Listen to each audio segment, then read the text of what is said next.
किसी ने बड़े कमाल की बात कही है कि इस दुनिया में अपनी तकदीर खुद ही लिखनी होगी। ये कोई चिट्ठी नहीं है जो आप दूसरों से लिखवा लोगे। हाय गाइस, मेरा नाम है आरजे कार्तिक। आपके लिए एक छोटी सी कहानी। ये कहानी एक महिला की जिसके पति की यंग एज में डेथ हो गई थी और अब परिवार में बची थीं 2 बेटियां जिनको बड़े प्यार से पाला मां ने। बेटियां बड़ी हुई तो उनकी मर्जी से उनकी शादी करवा दी, कहीं कोई दिक्कत नहीं।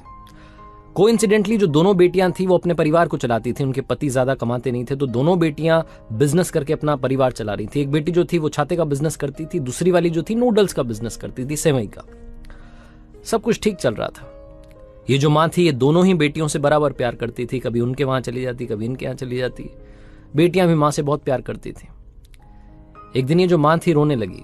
उस दिन बहुत तेज धूप निकली हुई थी। इस मां को रोना आ रहा था। ये अपनी उस बेटी को याद करके रो रही थी जिसका छाते का बिजनेस था, कुछ दिनों से ठीक नहीं चल रहा था। ये ऊपर वाले को कोस रही थी कि आप बारिश क्यों नहीं करते, बारिश हो जाएगी तो लोग छाते खरीदना शुरू करेंगे। मेरी बेटी का जो बिजनेस है वो धंधा जो है वो मंदा पड़ गया है, धीमा पड़ गया है। मेरी बेटी के पास में ज्यादा पैसे नहीं आ रहे, उसका परिवार कैसे चलेगा। पता नहीं कैसे चमत्कार हुआ, ऊपर वाले ने सुन ली और बारिश होने लगी। बादल आ गए आसमान में, जम करके बरसात होने लगी। इस महिला को लगने लगा कि ऊपर वाले ने मेरी सुन ली है।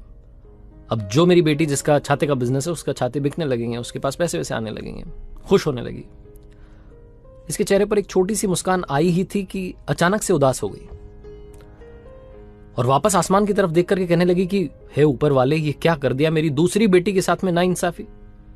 उसका नूडल्स का बिजनेस है, सेवई का बिजनेस है। अगर वो सुखाएगी नहीं धूप में तो बिकेंगे कैसे, वो तो गीले रह जाएंगे। मेरी दूसरी बेटी के बारे में तो सोचो। ऊपर वाले को फिर से कोसने लगी।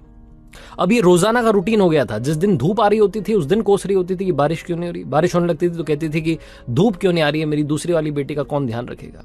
दोनों बेटियों के बिजनेस जो है, जो धंधे वो मंदे ना पड़े, इसलिए बार बार यही प्रार्थना कर रही होती थी। पड़ोसी जो थे वो देखते थे कि ये अम्मा पागल तो नहीं हो गई। लोगों ने उनका नाम रख दिया कि ये तो हमेशा चिड़चिड़ी रहती हैं, रोती रहती हैं, रोती हुई अम्मा है। लोग उन्हें रोती हुई अम्मा बोलने लगे। एक बार एक बाबा जी वहां से निकल रहे थे और ये जो अम्मा थी ये रो रही थी हमेशा की तरह आसमान की तरफ देख करके। तो बाबा जी ने पूछा कि इससे कि ये रो क्यों रही है। तो लोगों ने कहा अरे आप उनके चक्कर में मत पड़िए, वो हमेशा रोती रहती हैं, आप तो अपने रास्ते जाइए। फिर भी बाबा जी दयालु होते हैं, उनको लगा कि एक बार जाकर के सुनता हूं बात क्या है। तो जैसे ही अम्मा के पास पहुंचे बताने लगी कि मेरी बेटी है जिसका छाते का बिजनेस है, वो धंधा मंदा पड़ गया था तो मैंने ऊपर वाले से प्रार्थना की, बारिश होने लगी। फिर मुझे दूसरी बेटी की याद आई। दूसरी वाली जो बेटी है उसका नूडल्स का बिजनेस है, अब वो गीले रह जाएंगे, धूप नहीं निकलेगी तो सूखेंगे नहीं और उसका बिजनेस कैसे चलेगा।